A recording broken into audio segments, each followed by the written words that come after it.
Imagine being in the middle of an important meeting, trying to focus on the details, when suddenly a wave of heat creeps up your neck, flushes your face red, and makes you sweat like you've just run a marathon.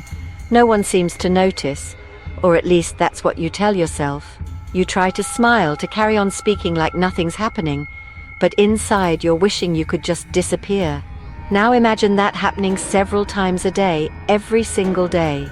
The nights are just as chaotic because you're not sleeping well, and you show up to work with a foggy head and heavy eyes. How are you meant to perform like you used to, when your mind and body are fighting a silent battle?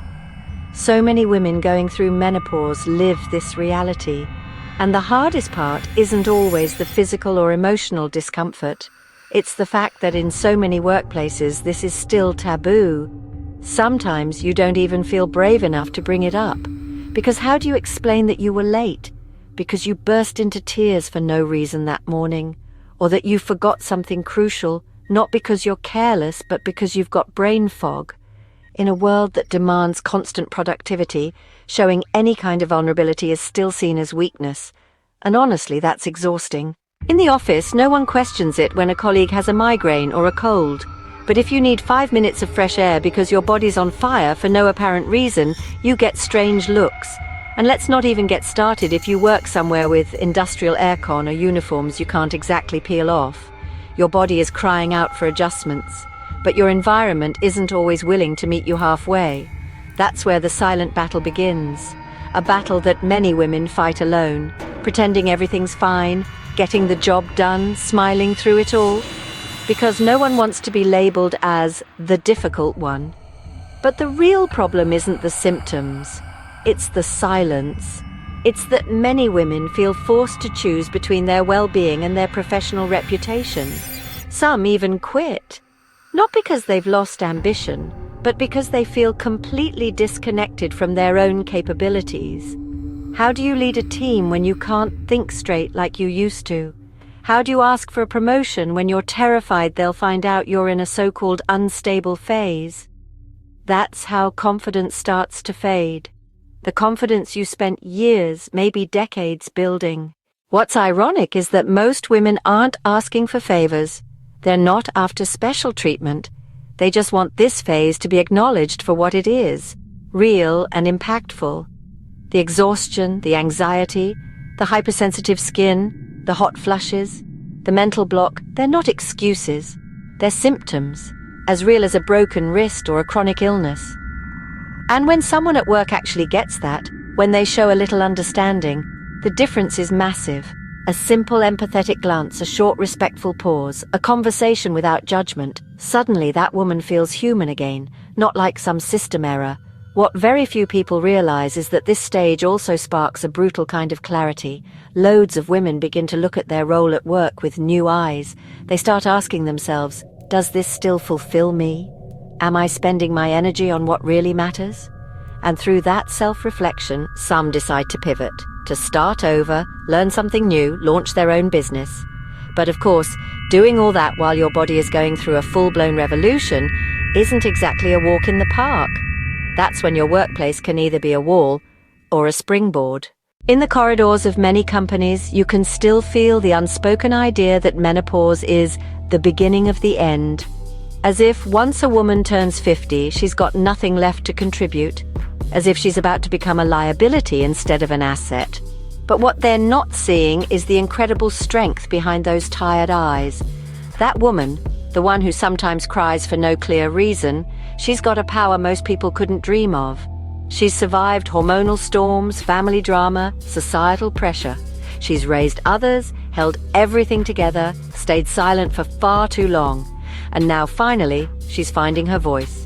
Before we continue, something important. In the description of this video, I've left a resource that could really help you through this stage. It's something several women are starting to use and are seeing real changes. If you're curious, have a look later. It might be just what you need.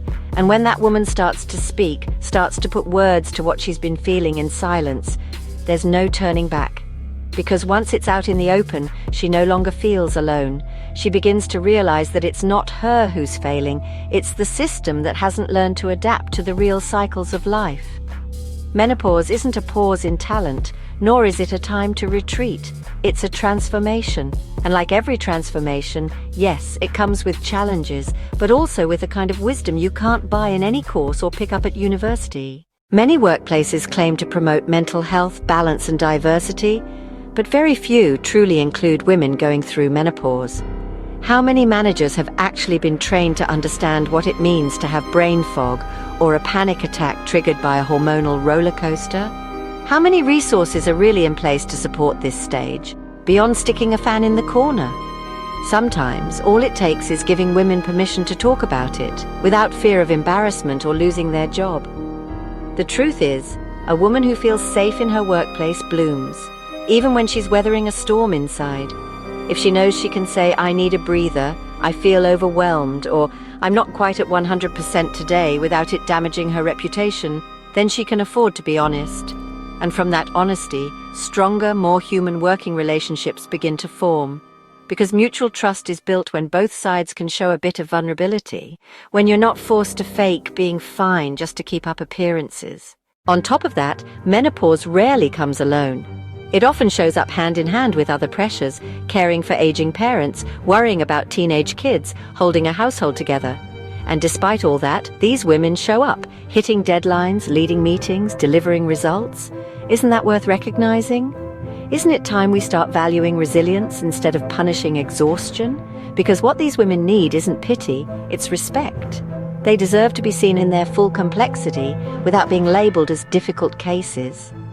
Another part of the conversation that often gets completely ignored is how this stage can spark new talents. Sometimes when a woman no longer feels the need to prove anything to anyone, she begins to work from a different place, more focused, more genuine, more creative. Some develop skills they never explored before, simply because they didn't think they were allowed to, or because no one around them ever encouraged it. But when that changes, when there's space to grow, the energy that's released is nothing short of incredible. Something shifts when you stop tolerating what you used to put up with. You start setting boundaries, and that can be a bit of a shock at work. Suddenly, the one who always said yes to everything starts saying, "This isn't fair," or "I need a break." And sure, that can make others uncomfortable, but it's also liberating, because that's where true self-care begins. Not the skincare routine or the smoothies, but caring for your time, your energy, your emotional well-being. And that doesn't just benefit the woman herself, it slowly starts to shift the culture of the whole workplace. The most revolutionary thing a woman can do in this stage is stop asking for permission to exist just as she is. With her hot flushes, her sensitivity, her experience, her fresh ideas, her changing body, there's no need to hide, no need to shrink. She has every right to take up space with dignity, to say, "This is happening to me," and expect support, not judgment. Because what's at stake isn't just her day-to-day comfort. It's her sense of belonging, her right to keep growing, learning, contributing, without feeling like a stranger in her own professional world. So, if you're going through menopause and finding it hard to function the way you used to, don't blame yourself. You're not lazy, you're not overreacting, you're not less capable, you're navigating a deep, often invisible process that deserves recognition and respect. And if you're leading a team or working alongside women in this phase, ask yourself, how can I help make this a space where they feel safe, seen, and valued? Because when that happens, it's not just the women who benefit, the whole organization thrives. The working world becomes just a bit more human. Menopause in the workplace shouldn't be an obstacle. It can be a powerful opportunity to rethink how we engage with talent, empathy, and productivity. A chance for women to stop surviving in silence and finally start shining in full color, no filters, no masks. Because the world needs more authentic women, even especially when they're standing right in the eye of the hormonal storm.